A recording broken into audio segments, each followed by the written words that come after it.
Chelsea managed to beat Westham yesterday, but honestly, I was not deeply impressed with the performance. But at the end of the day, I am very, very happy with the 3 points. That was what we went into the game to achieve, and at the end of the day, we managed to achieve it. So right now, Chelsea is currently in the top four, leapfrogging Manchester City to be in that very position.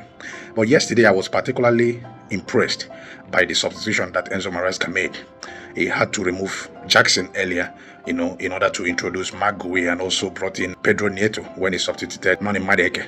So this is the decision that he had to be taken on a frequent basis. If you start with Jackson, since Jackson is currently our top striker, if you start with Jackson and you find out that he's not performing in that very game, you pull him out.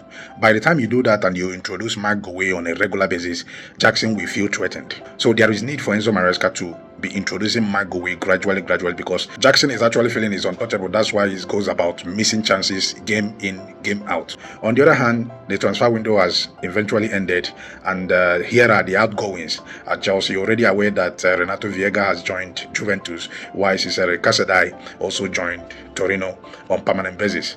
Renato Viega's deal to Juventus was a loan move, so at the end of the season he will be expected to be back at Chelsea. Then AC Milan managed to clinch a deal for Joao Felix. That deal also a loan deal. Then Harvey Vile also joined Queen's Park Rangers on a permanent basis. Kani Chukwuemeka joined Borussia Dortmund on loan with an option to make the deal permanent for £25 million.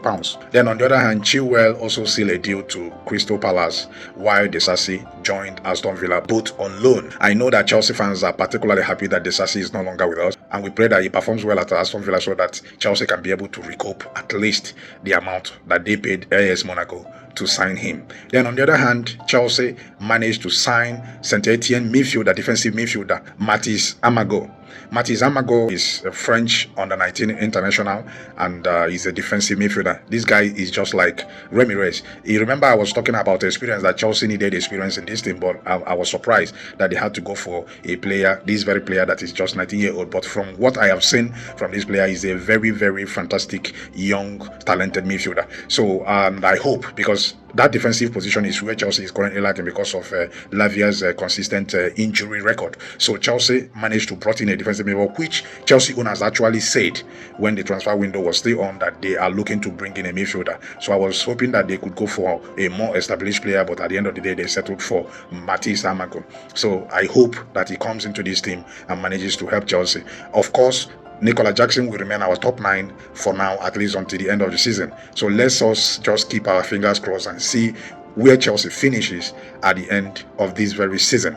Chelsea didn't want to rush into the market and make a panic buy. That's why they didn't consider, going for any striker in this January transfer window, though there was rumors of Chelsea's interest in Benjamin Sesko and of course Gyökeres. But at the end of the day, they decided against signing any of these players until the next summer. So what do you think about Chelsea's performance last night, and what do you think about Chelsea transfer dealing at the end of last transfer window? Please kindly leave your comment in the comment section below.